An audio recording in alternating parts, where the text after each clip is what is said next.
ನೆಲನೆಲ್ಲಿ ಹೆಸರೇ ಸೂಚಿಸುವಂತೆ ನೆಲದಿಂದ 1 ಅಡಿ ಎತ್ತರಕ್ಕೆ ಬೆಳೆಯುವ ಸಸ್ಯವಾಗಿದೆ.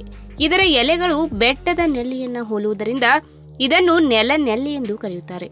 ಇದರ ಎಲೆಗಳು ಒಂದು ರೇಖೆಯಂತೆ ದಂಟಿನ ಅಕ್ಕಪಕ್ಕದಲ್ಲಿ ಸಮಾನಾಂತರವಾಗಿ ಜೋಡಣೆಯಾಗಿದ್ದು ಅದರ ಹಿಂಭಾಗದಲ್ಲಿ ಸಾಸಿವೆ ಗಾತ್ರದ ನೆಲ್ಲಿಕಾಯಿಗಳು ಇರುತ್ತವೆ. ಇದು ಹೆಚ್ಚಾಗಿ ಮಳೆಗಾಲದಲ್ಲಿ ಕಂಡುಬರುವ ಒಂದು ಪುಟ್ಟ ಸಸ್ಯವಾಗಿದೆ. ಇದು ಮೂರ್ತಿ ಚಿಕ್ಕದಾದರೂ ಕೀರ್ತಿ ದೊಡ್ಡದು ಎಂಬಂತೆ ಈ ಚಿಕ್ಕ ಗಿಡವು ಸಾಕಷ್ಟು ಔಷಧೀಯ ಗುಣಗಳನ್ನ ಹೊಂದಿದೆ. ಹಾಗಾದ್ರೆ ಆ ಔಷಧೀಯ ಗುಣಗಳು ಯಾವುವು ಎಂಬುದನ್ನ ಇವತ್ತಿನ ವಿಡಿಯೋ ಮುಖಾಂತರ ತಿಳಿದುಕೊಳ್ಳೋಣ. ಅದಕ್ಕಿಂತ ಮುಂಚೆ ನೀವಿನ್ನು ನನ್ನ ಚಾನಲ್ಗೆ ಸಬ್ಸ್ಕ್ರೈಬ್ ಆಗಿಲ್ಲ ಅಂದ್ರೆ ಪ್ಲೀಸ್ ಸಬ್ಸ್ಕ್ರೈಬ್ ಮಾಡ್ಕೊಳ್ಳಿ, ಹಾಗೆ ಪಕ್ಕದಲ್ಲಿ ಇರುವಂತಹ ಬೆಲ್ ಐಕನ್ ಕ್ಲಿಕ್ ಮಾಡಿ.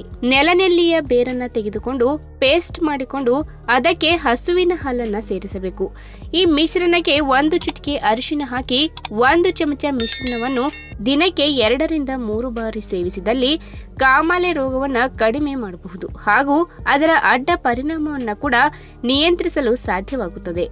ಇನ್ನು ಭೇದಿ ಉಂಟಾದಲ್ಲಿ ನೆಲನೆಲ್ಲಿಯ ಎಳೆಯ ಕಾಂಡವನ್ನು ಜಜ್ಜಿ ರಸ ತೆಗೆದು ದಿನಕ್ಕೆ 2 ಬಾರಿ ಸೇವಿಸುವುದರಿಂದ ಭೇದಿ ನಿಯಂತ್ರಣಕ್ಕೆ ಬರುತ್ತದೆ. ಅಷ್ಟೇ ಅಲ್ಲದೆ ನೆಲನೆಲ್ಲಿಯ ಗಿಡವನ್ನ ಬೇರು ಸಮೇತವಾಗಿ ಜಜ್ಜಿ ಗಾಯಕ್ಕೆ ಲೇಪಿಸುವುದರಿಂದ ಗಾಯವು ಕೂಡ ಬೇಗ ವಾಸಿಯಾಗುತ್ತದೆ. ಇನ್ನು ಚರ್ಮ ರೋಗಗಳಿಗೆ ನೆಲನೆಲ್ಲಿಯ ಎಲೆಯನ್ನ ಉಪ್ಪಿನೊಂದಿಗೆ ಅರೆದು ಚರ್ಮಕ್ಕೆ ಲೇಪಿಸುವುದರಿಂದ ಚರ್ಮ ರೋಗ ಕಡಿಮೆಯಾಗುತ್ತದೆ. ಜೊತೆಗೆ ಮಾಸಿಕ ಸ್ರಾವದ ಸಮಯದಲ್ಲಿ ಅತಿಯಾದ ರಕ್ತಸ್ರಾವದ ಸಮಸ್ಯೆ ಕಂಡು ಬಂದಲ್ಲಿ ನೆಲನೆಲ್ಲಿಯ ಉಪಯೋಗವು ಸಹಕಾರಿಯಾಗಿದೆ. ಇನ್ನು ನೆಲನೆಲ್ಲಿಯ ಖಾದ್ಯಗಳನ್ನ ಆಹಾರವಾಗಿ ಸೇವಿಸುವುದರಿಂದ ಮತ್ತು ನೆಲನೆಲ್ಲಿಯ ಕಷಾಯ ತಯಾರಿಸಿ ದಿನಕ್ಕೆ 2 ಬಾರಿ ಕುಡಿಯುವುದರಿಂದ ಅತಿಯಾದ ರಕ್ತಸ್ರಾವವನ್ನ ತಡೆಯಬಹುದು. ಅಷ್ಟೇ ಅಲ್ಲದೆ ಈ ನೆಲನೆಲ್ಲಿಯ ಕಷಾಯ ಮಾಡಿ ಕುಡಿಯುವುದರಿಂದ ದೇಹದಲ್ಲಿ ರೋಗ ನಿರೋಧಕ ಶಕ್ತಿ ಹೆಚ್ಚಾಗುತ್ತದೆ. ಇನ್ನು ಕಿಡ್ನಿಯ ಕಲ್ಲು ಕರಗಿಸುವಲ್ಲಿ ಈ ನೆಲನೆಲ್ಲಿಯ ಪಾತ್ರ ಮಹತ್ವದ್ದು. ಆದ್ದರಿಂದ ಇದನ್ನು ಸ್ಟೋನ್ ಬ್ರೇಕರ್ ಎಂದು ಕೂಡ ಕರೆಯುತ್ತಾರೆ.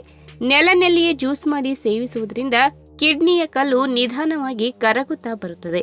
ಪ್ರಕೃತಿಯಲ್ಲಿ ಸಿಗುವಂತಹ ತರಕಾರಿಗಳು ಒಂದೊಂದು ರೂಪ ಹಾಗೂ ಬಣ್ಣವನ್ನ ಹೊಂದಿದ್ದು ಇವುಗಳಲ್ಲಿ ಹಲವಾರು ರೀತಿಯ ಪೋಷಕಾಂಶಗಳು ಇವೆ.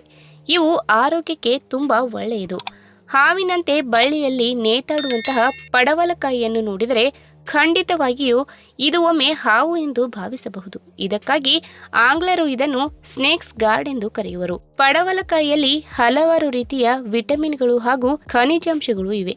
ಇದರಲ್ಲಿ vitamin A, B, C, magnesium, calcium, ಕಬ್ಬಿನಾಂಶ, ಪೊಟ್ಯಾಷಿಯಂ ಮತ್ತು ಅಯೋಡಿನ್ ಅಂಶವಿದ್ದು ಇದು ಸಂಪೂರ್ಣ ಆರೋಗ್ಯಕ್ಕೆ ತುಂಬಾ ಲಾಭಕಾರಿಯಾಗಿದೆ. ಹಾಗಾದ್ರೆ ಪಡವಲಕಾಯಿಯ ಆರೋಗ್ಯದ ಪ್ರಯೋಜನಗಳ ಬಗ್ಗೆ ಇವತ್ತಿನ ವಿಡಿಯೋ ಮುಖಾಂತರ ತಿಳಿದುಕೊಳ್ಳೋಣ. ಅದಕ್ಕಿಂತ ಮುಂಚೆ ನೀವಿನ್ನು ನನ್ನ ಚಾನಲ್ಗೆ ಸಬ್ಸ್ಕ್ರೈಬ್ ಆಗಿಲ್ಲ ಅಂದ್ರೆ ಪ್ಲೀಸ್ ಸಬ್ಸ್ಕ್ರೈಬ್ ಮಾಡ್ಕೊಳ್ಳಿ, ಹಾಗೆ ಪಕ್ಕದಲ್ಲಿರುವಂತಹ ಬೆಲ್ ಐಕನ್ ಕ್ಲಿಕ್ ಮಾಡಿ. ಪಡವಲಕಾಯಿಯಲ್ಲಿ ಇರುವ ಟ್ರೈಕೋಸಾಂಥೇಸ್ ಕುಕ್ಕುಮೇರಿನ ಪಿತ್ತರಸ ಜ್ವರವನ್ನ ಕಡಿಮೆ ಮಾಡುತ್ತದೆ. ಇದರಲ್ಲಿನ ವಿಟಮಿನ್ ಹಾಗೂ ಖನಿಜಾಂಶಗಳು ಮಲೇರಿಯಾ ಕಡಿಮೆಯಾಗುವಂತೆ ಮಾಡುವುದು. ಅಷ್ಟೇ ಅಲ್ಲದೆ ಒತ್ತಡ ಹಾಗೂ ನೋವು ಕಡಿಮೆ ಮಾಡುವಂತಹ ಗುಣವನ್ನ ಹೊಂದಿದೆ. ದೇಹದಲ್ಲಿ ರಕ್ತ ಸಂಚಾರವನ್ನ ಸುಧಾರಣೆ ಮಾಡುವುದರ ಜೊತೆಗೆ ಹೃದಯದ ಸಮಸ್ಯೆಯನ್ನ ದೂರವಿಡುತ್ತದೆ. ಅಷ್ಟೇ ಅಲ್ಲದೆ ಇದರಲ್ಲಿ ನಾರಿನಾಂಶವು ಉತ್ತಮ ಪ್ರಮಾಣದಲ್ಲಿದ್ದು ಮಲಬದ್ಧತೆ ನಿವಾರಣೆಯನ್ನ ಮಾಡುತ್ತದೆ. ಹೀಗಾಗಿ ಆಹಾರ ಕ್ರಮದಲ್ಲಿ ಇದನ್ನ ಸೇರ್ಪಡೆ ಮಾಡಿ. ಇನ್ನು ಇದರಲ್ಲಿ ಮ್ಯಾಗ್ನೀಷಿಯಂ ಖನಿಜಾಂಶವು ಉತ್ತಮ ಪ್ರಮಾಣದಲ್ಲಿದ್ದು ಇದು ದೇಹದಲ್ಲಿ ವಿಷಕಾರಿ ಅಂಶವನ್ನ ಹೊರಗೆ ಹಾಕುವುದರ ಜೊತೆಗೆ ದೇಹದಲ್ಲಿ ದ್ರವಾಂಶ ಉತ್ಪತ್ತಿ ಹೆಚ್ಚಿಸುವುದು. ಇದರಿಂದ ಚರ್ಮವು ಒಣಗುವುದು ಮತ್ತು ನಿರ್ಜಲೀಕರಣ ತಪ್ಪುವುದು.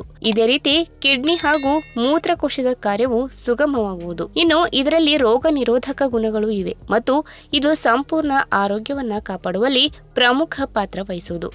ಎಷ್ಟು ಪ್ರಮಾಣದಲ್ಲಿ ಇದರ ಸೇವನೆ ಮಾಡಬೇಕು ಎಂದು ಕೇಳಿ ತಿಳಿಯಬೇಕು. ಇನ್ನು ತಲೆಹೊಟ್ಟಿನ ಸಮಸ್ಯೆಯು ಹೆಚ್ಚಿನ ಜನರಿಗೆ ಕಾಡುವುದು. ಇದರಿಂದಾಗಿ ಯಾವುದೇ ಬಟ್ಟೆ ಧರಿಸಿದರೂ ಅದರಲ್ಲಿ ತಲೆಹೊಟ್ಟು ಬಂದು ಸೇರುವುದು. ಇದಕ್ಕೆ ನೀವು ಚಿಂತೆ ಮಾಡದೆ ಪಡವಲಕಾಯಿಯ ರಸವನ್ನ ತಲೆಗೆ ಹಚ್ಚಿದರೆ ಅದು ತಲೆಹೊಟ್ಟು ನಿವಾರಣೆ ಮಾಡಲು ಸಹಕಾರಿಯಾಗಿದೆ. ಇದು ತಲೆಬುರುಡೆಯನ್ನ ಮಾಯಿಶ್ಚರೈಸ್ ಮಾಡುವುದು. ಇದನ್ನು ಹಿಂದೆ ಬಳಸಿಕೊಂಡು ಅದರ ಲಾಭವನ್ನ ಪಡೆಯಿರಿ.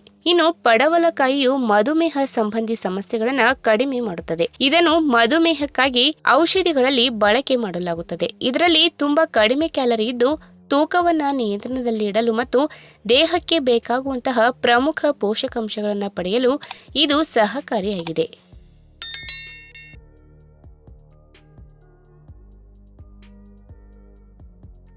ಈ ವಿಡಿಯೋ ನಿಮಗೆ ಇಷ್ಟವಾದಲ್ಲಿ ತಪ್ಪದೇ ಲೈಕ್ ಮಾಡಿ, ಶೇರ್ ಮಾಡಿ, ಹಾಗೆ ನಿಮ್ಮ ಅನಿಸಿಕೆನ ಕಮೆಂಟ್ ಮೂಲಕ ತಿಳಿಸಿ.